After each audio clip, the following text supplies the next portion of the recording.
Caner Universe, it's Caner Tip Tuesday, and today we are discussing how to hit and not get hit, and it's based on an ACSD and cane flow principle. But listen, before we do that, and before either one of us forgets, if you love the content, go ahead and hit that little subscribe button and the little bell icon right next to it so that you don't miss any future content, and avail yourself. You have 2 free resources.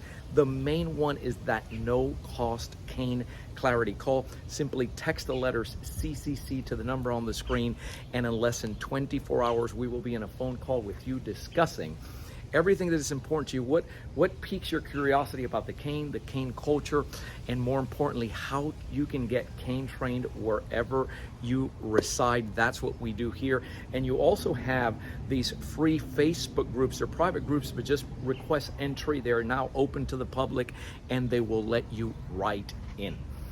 So we often, we see and we get asked a lot of times, what is the best way to deal against certain attacks, right? If this attack is coming over, whether it be with the tool or without. And ACSD has a concept called the guard zone. And keeping it, we always hear caners talk about keeping it tight in the guard zone. And what does that mean? It's real simple. If you just take and you look, you make like an imaginary, a rectangle or a square here, you're going to be protecting, watch the cane tip, you're protecting this zone here as well, right down low in these quadrants, your center line. And this happens front and back. It applies so that if I'm dealing here and I have to turn, it's the same thing. People ask me all the time, what happens if somebody comes from behind? And listen, if you didn't pick up, you didn't hear the footsteps, you didn't see it, you're going to get whacked. That's just a reality of it. But I want to go ahead and demonstrate why that is so important. And from the time that you start your foundational training, any handling that gets done, see, this is a very simple forward spin. Doesn't matter if you're doing figure eights, you're doing them from the shaft, from the horn and croup, any kind of handling.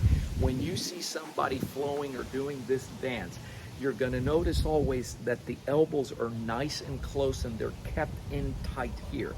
The reason for that is it's based on the principle that the cane teaches the empty hand.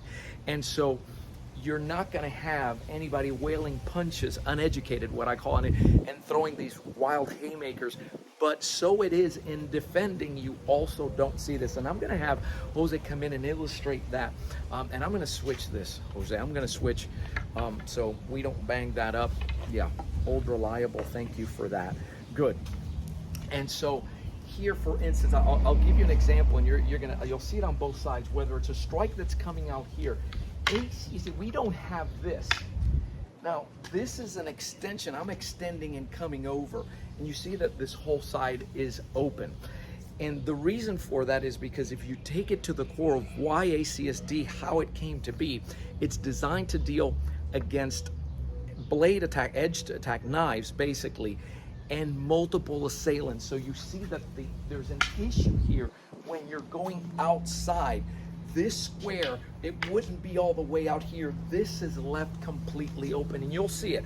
You'll also see things like this, boom, and you're going to see it obviously from the other side, and it's the same. We don't really have that in ACSD. Stemming just from the use of the cane, the movements would be very short here. You're catching everything. Understand that in order, if Jose just, you hold here, you throw a punch, Jose, and you're going to throw that very, very slow. Understand that that thing needs to cross here in order to connect with me.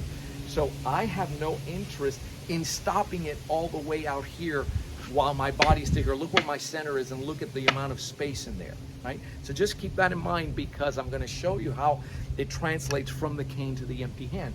But essentially that, that baseball swing that's coming in there, that gets stopped here. Now, if you look at it from this angle, I'm stopping it, just rotate your body a little, right? So if he's coming here and I'm stopping this here, notice that my elbows and everything is still tight, and it's from here. See how I'm already sliding down to hit the nut? I'm already taking that center line and coming in. And that's how we handle it, and it's very different than doing this, and even very different than doing it. Looks the same, but we don't overextend to stop that strike. Say, I want to stop it right there. No, I know The principles teach me that I'm knocking this down here so that then I can come in, right, and do anything else through here. Same thing to the other side. Rather than doing something like this, well, instead we're knocking it down here, and now you see that I have this whole area, and my center starts moving all the way through. Now, how does something like that tie into the empty hand? You start seeing it here, and it becomes important. Yeah, that's fine. Because that cane, you notice that the movement was this. And in the same way, ACSD caners, that you have those 12 strike and defend zones, many of you who have done empty hand level 2, the congruent course that goes each level with the cane has its corresponding course with the empty hand today. And I'm so happy that the majority of you are coming in, are choosing to go that route, because it gives you what we refer to as the full strength ACSD. But you'll notice that everything gets stopped here. Look at the difference.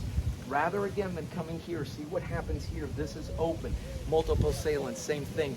Now that gets knocked down here. My elbow is still here. He's coming in here. My elbow comes down and strapped. I have the center that's coming through there.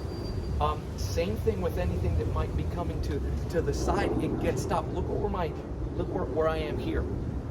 You say, well, what about that other hand? Yeah, but it's dynamic. So now I start occupying in here. I can move very differently when I have it, when I have this perspective. And so it is. It's not just on the deflection, the striking as well. I have no interest in looping punches that are coming outside of there. Everything happens. If he goes to put his hands on, everything happens here, within here. Now I move and I have my footwork, right? You see it this way with, the movement, and why we're, in the dance, and you have this footwork, just looks like that. That's the reason why, because any strike that comes in, look where my elbows are. I'm already to the outside. There's the strike there, and it's rapid fire strikes that are targeting, and anatomically they're targeting areas that are closest to the brain, that are going to give you the biggest response for what it is that you're doing.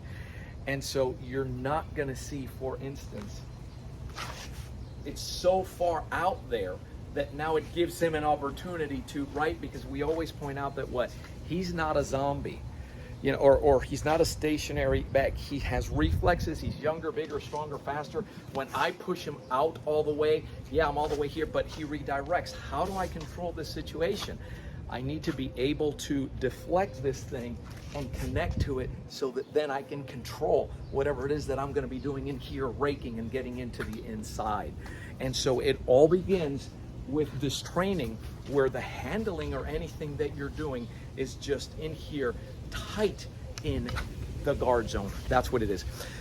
Listen, to learn, we start you off from day one just with that power shot template, and how you're doing things, because it's never been about mindlessly going out there with jacked up on adrenaline and whacking people in the head, and that's not what we teach.